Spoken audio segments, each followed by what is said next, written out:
You often feel emotions that end up determining your actions, the way you think and live. You end up procrastinating on your goals, regretting having lacked the discipline to face a challenging task, or having acted emotionally in a determined situation. So in this video, I will provide you some tools that help me with this problem and may help you as well. But first, I need you to be aware of two very important things. And the first one is, do not expect quick and easy solutions. Long-term solutions are not always easy.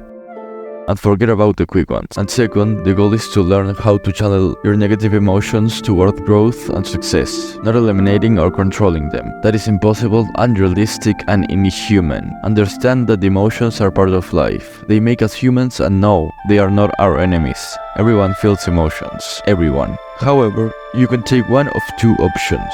The first one is stay comfortable, act on your feelings, claim a victim mentality, and run away from your fears, which will lead your life to the chaos, suffering, and self-enslavement. And the worst of all, you will die without knowing the art of your true potential. Or number two, face the harsh reality, master your mind, and become stronger in all areas of life. A hard and painful, but extremely necessary and rewarding path for those who follow it. Let me give you 4 examples: David Goggins, Thomas Shelby, Jordan Peterson, and Andrew Tate. They feel emotions because they are humans. The key point to understand is that they do not let those emotions determine their actions. Therefore, they are highly successful and valuable individuals, living the life they have chosen. So again, the purpose is to learn how to channel all that negative energy toward conquering your life and becoming the architect of your destiny. So now, let's begin. Number 1. Your identity. The real change starts from the inside, not the outside. Your identity greatly dictates everything in your life, from your thoughts to your actions. It is the way you perceive, speak, and treat yourself. It is the way you face life. If you keep having the same identity that brought into the person you are today and make no change, these solutions are only temporary. So first of all, you must understand that since you were born, you have unconsciously created an identity that made you the person you are today, through the situations you lived, the content you consumed, and how modern society told you to be. So, this is the first step toward growth. First, awareness. Take a journal and start writing about the traumatic and embarrassing events of the past that made an impact on your life. Those you cannot forget about because of how embarrassed and shamed you felt. And yes, I know this may be a little cringe at first, but it's normal. Start writing little by little what comes to your mind and let it flow.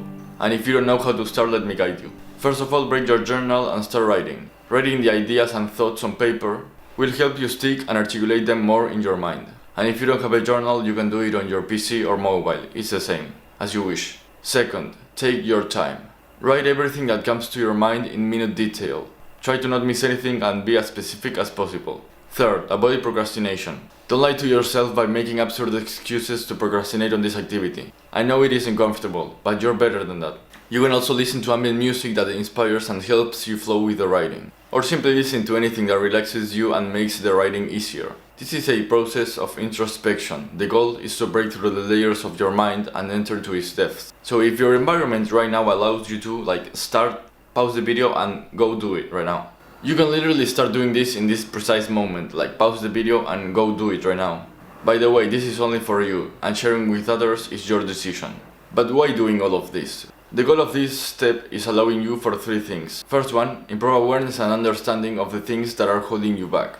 This will help you become more productive, successful, and efficient in your day-to-day. Second, become aware of your weaknesses and biggest fears. And third, understand that you're not the things that happen to you. Don't rely on the past, on things you have no control. You will be wasting a lot of time and energy. Instead, act and solve in the present with the things you have control over. You're not what happened to you, but who you choose to become. And yes, I know this may not be the most fun activity. And I get it. Maybe you think this is boring, useless, or that you're wasting your time. But believe me, it isn't. Why? Because journaling is one of the best and healthiest activities you can do on a daily basis to improve your self-awareness, mental health, and to become more articulate. Take your time and start by little. Second, visualize your 2.0 version. Again, make a vision of your future self and start writing about it. Who and how you would like to be in the future. And again, why should you even do this? And the reason is because you will be focusing more of your energy, time, and thoughts on becoming that person. First you are, and then you achieve. That is why first it's so important to solve your trauma. Because if you want to change and evolve, you must first let go, solve, and understand the events of the past that are holding you back today. So again, you can take your journal or do it on PC or mobile, wherever you want, and start writing about how you would like to be in the future, in each area of life. Of course, this is something that takes a lot of time, but is worthwhile. Number 2. The shadow. This may sound a little bit weird if you have never heard of it before, but let me explain. There is an explanation for most of our mental suffering and existential crisis, which principally takes part in the unconscious of the mind. As Dr. Carl Jung explained, everyone carries a shadow, and the less it is embodied in the individual's conscious life, the blacker and denser it is. At all counts, it forms an unconscious snag, thwarting our most well-meant intentions. So, what is the shadow? In non-metaphorical terms, Jung explains the shadow as the representation of the qualities and aspects of ourselves we have denied and rejected since an early age due to being considered unacceptable and undesirable by society and by ourselves. Like Jung said, the thing a person has no wish to be. But by repressing and denying, these aspects have disappeared. They have sunk into the unconscious of our mind, creating the shadow. So why would we even want to integrate our shadow? And the reason is that integrating and accepting our shadow, the monster we all have inside ourselves and which existence we tend to deny, signifies rejuvenating our life and healing a divided world. As Jung explains, if it has been believed hitherto that the human shadow was the source of all evil, it can now be ascertained on closer investigation that the unconscious man, that is, his shadow, does not consist only of morally reprehensible tendencies, but also displays a number of good qualities, such as normal instincts, appropriate reactions, realistic insights, creative impulses, etc. The shadow defies all of the ego and personality. It is the opposite of the moral we know. And you may be thinking, I do not want to be like that. I am not a harmful person. I am not a monster. But integrating our shadow is not about becoming a jerk, provoking chaos, or acting on our impulses. It's about being conscious of our dark side, of the atrocities we are capable of doing because of our innate nature as human beings, and using that energy toward growth and evolution, not chaos. As Jung said, one does not become enlightened by imagining figures of light, but by making the darkness conscious. You should be a monster. You know, because everyone says, well, you should be harmless, virtuous. You shouldn't do anyone any harm. You should sheath your competitive instinct. You shouldn't try to win.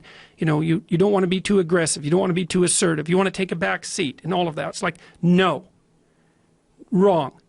You should be a monster, an absolute monster, and then you should learn how to control it. Becoming a monster and learning how to control it will provide us significant amounts of energy and a whole of good qualities into our personality. The shadow is on one side regrettable and reprehensible weakness, on the other side healthy instinctivity and the prerequisite for higher consciousness.